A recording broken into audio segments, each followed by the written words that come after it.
अस्सलाम वालेकुम जी। टॉपिक हमारा है ड्रैग फोर्स।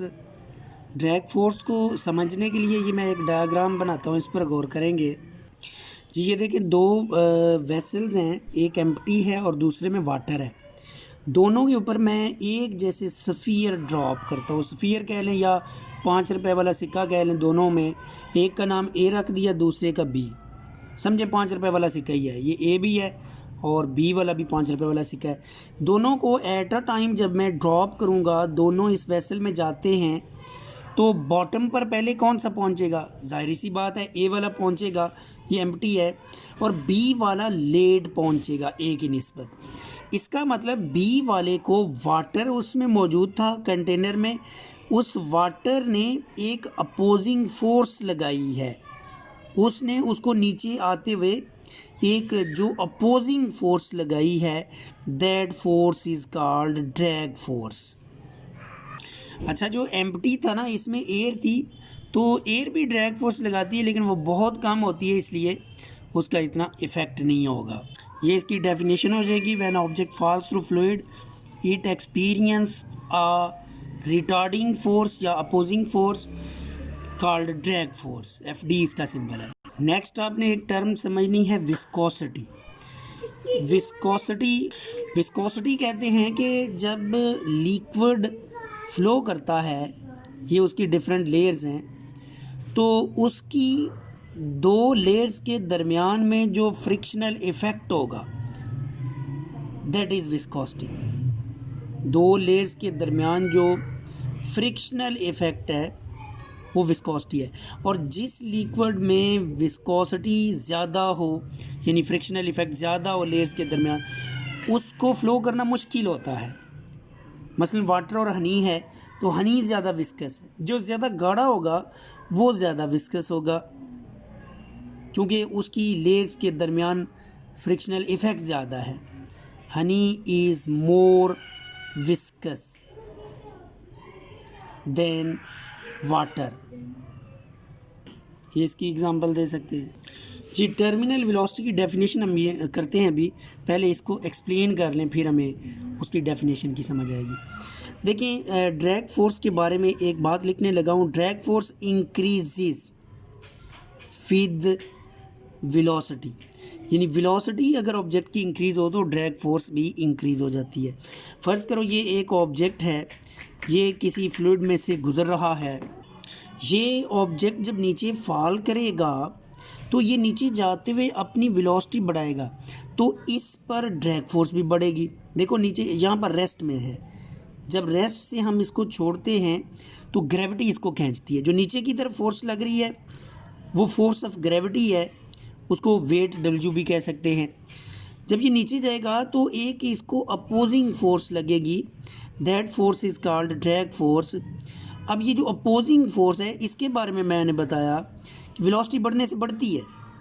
इसका मतलब है जब ऑब्जेक्ट नीचे आ रहा है, यहाँ पर पहुँच कर कहीं, ये वेलोसिटी इतनी ज़्यादा हो जाएगी, यहाँ पर तो रेस्ट में था, इधर वेलोसिटी थोड़ी सी हुई थी, इधर ज़्यादा होगी, तो इतनी ज़्यादा हो गई कि ये जो ड्रैग फोर्स है ये बढ़ती बढ़ती नीचे वाली फोर्स वेट के बराबर हो जाएगी। जब ये दोनों आपस में इक्वल हो जाएं तो उसके बाद इसकी वेलोसिटी कांस्टेंट हो जाएगी, उसके बाद इसकी वेलोसिटी नहीं बढ़ेगी। That velocity is called terminal velocity.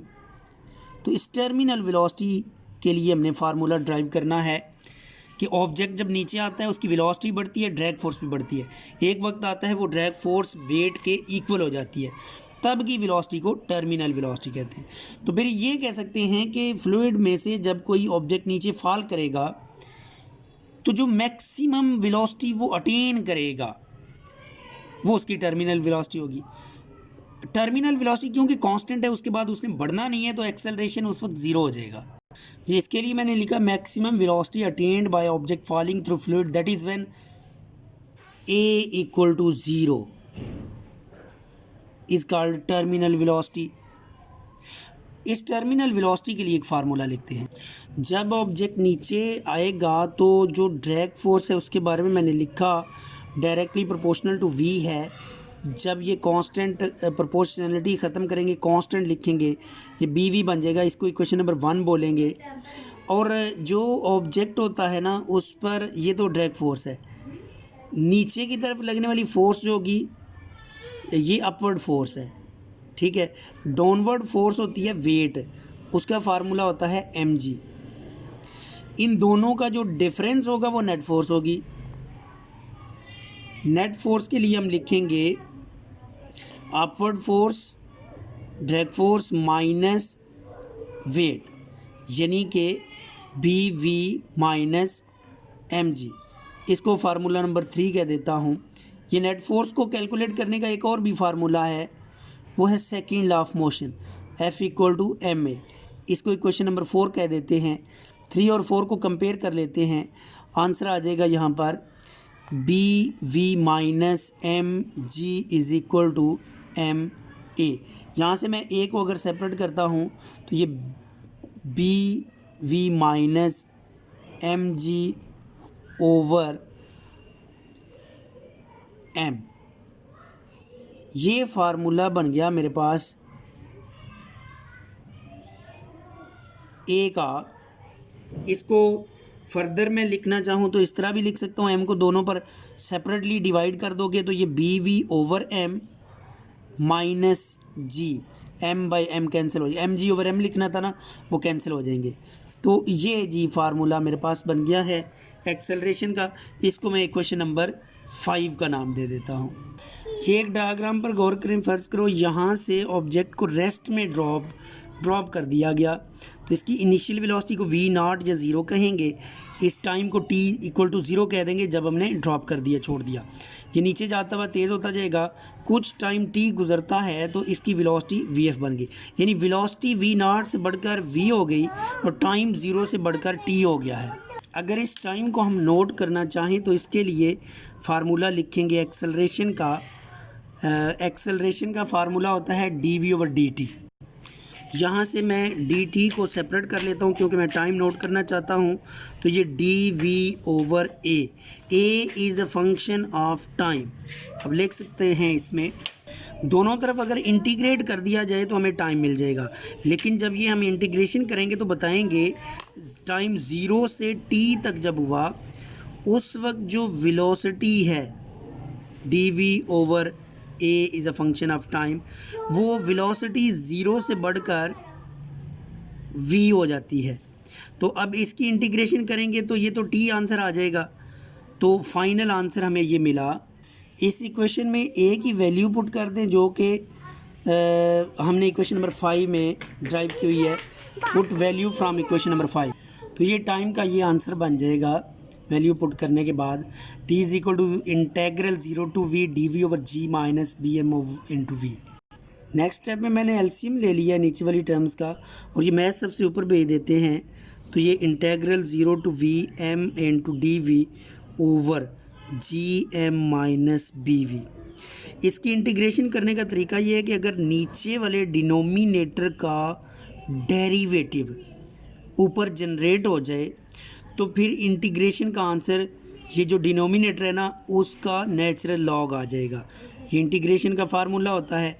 तो वो करने के लिए मैं अगर इसको minus B over minus B से मल्टीप्लाई कर देता हूँ तो आप देखिएगा ये वाला फार्मूला बन जाएगा। इसमें मैंने ये वाला जो b है ये मैंने बाहर लिख लिया इंटीग्रेशन से, और ये वाला मैस इसको भी इंटीग्रेशन से बाहर लिख लिया अगले स्टेप में, बाकी ये बन गया। अब आप देख सकते हो जो डिनोमिनेटर है उसका डेरिवेटिव अगर लेंगे, जी एम कॉन्स्टेंट है, ज़ीरो हो जाएगा, माइनस बी वी का derivative with respect to V वो माइनस बी बन जाएगा। तो ऊपर माइनस बी मौजूद है, तो इसको फिर जब इंटीग्रेट हम करेंगे तो लिख सकते हैं natural log G M minus B V, और लिमिट अप्लाई कर देंगे 0 से v। ये अगर हम लिमिट को ओपन करते हैं तो एक दफ़ा v लिखेंगे, natural log G M minus B v same आ जाएगा, माइनस नेचुरल लॉग, अब v की जगह 0 लिख देंगे तो ये जी एम माइनस 0, ये आंसर आ जाएगा। और इस नेचुरल लॉग को इस तरह भी लिख सकते हैं, natural log G M minus B V over G M. तो ये हमारे पास टाइम का आंसर निकला है। ये जो कांस्टेंट था साथ ये भी आएगा, ये माइनस एम ओवर बी इधर भी आएगा, माइनस एम ओवर बी इधर भी आएगा। ये एम ओवर बी दूसरी साइड पर अगर शिफ्ट कर देंगे तो ये answer B T over M और नेगेटिव साइन आ जाएगा। तो ये आंसर आ गया हमारे पास। इस इक्वेशन में एंटी लॉग लोगे तो आंसर ये आ जाएगा, ये आंसर बनेगा। इसमें से आप एम जी को भी दूसरी साइड पर ले जाएं तो ये M G E power minus B T over M will be equal to M ji minus B V. ये नेगेटिव टर्म को उधर ले जाता हूँ बी वी और इसको उधर ले आता हूँ तो ये M G minus M G ई power minus B T over m बन जाएगा। इसमें से एम जी को कॉमन ले लेते हैं तो ये आंसर 1 माइनस ई power minus B T over m answer आ जाएगा। यहाँ पर बी वी, यहाँ से वी को सेपरेट कर लेंगे तो ये V will be equal to M ji over B into 1 minus exponential minus B T over T over M. ये जी हमारे पास वेलोसिटी का फाइनली फार्मूला आ चुका है। अगर एक्सेलरेशन हासिल करना चाहते हो तो इसको फर्दर इंटीग्रेट कर दो विद रिस्पेक्ट टू टाइम, तो ये D V over D T, दूसरी तरफ D by D T of M ji over B into 1 minus E power minus B T over M. इसका आप डेरिवेटिव ले लें तो ये आंसर एक्सेलरेशन का आ जाएगा। अब इसका डेरिवेटिव देखो, एम जी ओवर बी तो कांस्टेंट है, एम जी ओवर बी इधर ही आ गया। आगे एक दफ़ा डेरिवेटिव 1 का लेंगे, कांस्टेंट 0 हो जाएगा, माइनस अपनी जगह पर, और ये जो exponential minus B T over M इसका डेरिवेटिव यही रहेगा, लेकिन फर्दर डेरिवेटिव जो पावर है ना उसका आ जाएगा minus B T over M का माइनस बी ओवर एम। ये आपने मैथ में डेरिवेटिव लेना सीखा हुआ है, मैं वो नहीं सिखा रहा आपको। तो यहाँ पर ये बी इस बी से कैंसिल हो जाएगा, ये मैथ इस मैथ से कैंसिल हो जाएगा और ये माइनस माइनस प्लस हो जाएगा। फाइनल आंसर बन जाएगा जी ई power minus B T over M. ये एक्सेलरेशन का फार्मूला आ जाएगा। तो सॉरी, ये मैंने नीचे नहीं किया, दोबारा मैं एक्सप्लेन कर देता हूँ। एक्सेलरेशन मैंने देखो डेरिवेटिव लिया है विद रिस्पेक्ट टू टाइम, तो ये पूरी टर्म है जिसका डेरिवेटिव लेना है।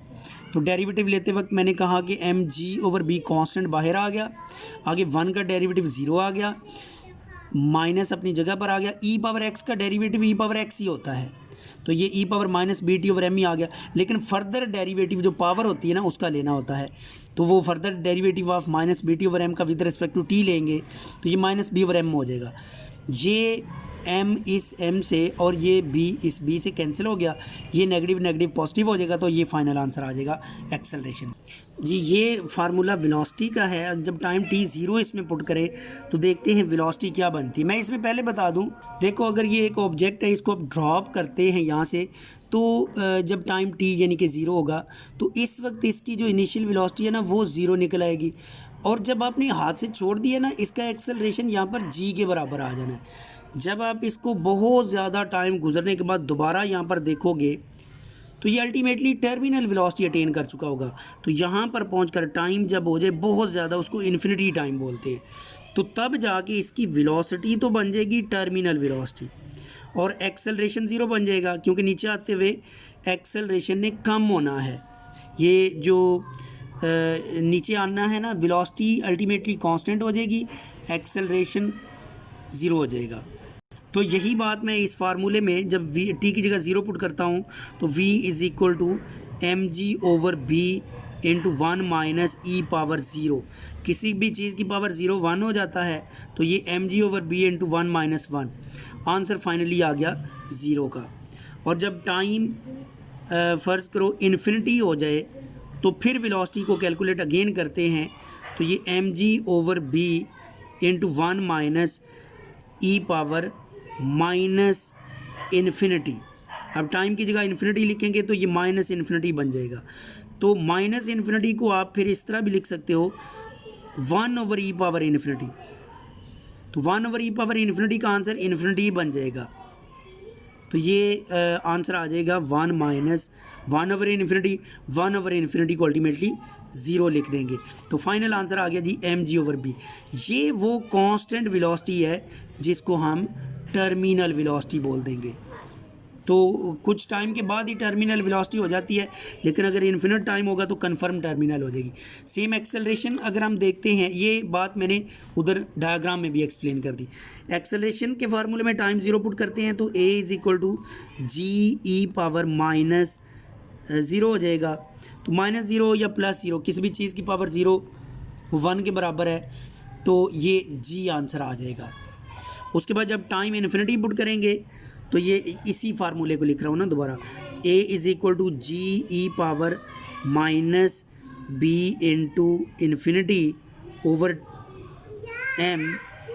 तो ये आंसर आ गया g⁻∞। -∞ नीचे शिफ्ट होगा तो 1/e⁻∞। किसी भी चीज़ की पावर इन्फिनिटी 0 हो जाती है, तो ये फाइनल आंसर a का 0 आ गया। यही बातें मैंने उधर पहले आपको बता दी हैं। अब एक फार्मूले में ये बात और भी क्लियर। अच्छा, ये फार्मूला जो था ना, मैंने नेट फोर्स लिखी थी FD - W। आप इसको ऐसे भी लिख सकते हैं W - FD, बुक में ये है। अगर ये वाली आप चेंज कर देंगे तो फिर ये वाला फार्मूला जो एक्सेलरेशन का था, ये फाइनली इसमें सिर्फ इतनी सी चेंज आनी है, ये g-bv/m ये बन जाएगा एक्सेलरेशन का फार्मूला। फ़र्क कोई नहीं पड़ेगा, आगे नेट आंसर सेम रहेगा। अब इसमें सिर्फ ये समझना थोड़ा सा इजी है कि जैसे जैसे वेलोसिटी बढ़ेगी ना, तो ये फैक्टर बढ़ता जाएगा। तो नेट जो आंसर एक्सेलरेशन का है ना, जी में से ज़्यादा चीज़ माइनस होगी तो वो कम होता जाएगा। जब वेलोसिटी इतनी ज़्यादा हो जाए कि ये पूरी टर्म जी के बराबर आ जाए, तो जी -g आंसर a का 0 हो जाएगा। ओके जी, अल्लाह हाफिज़।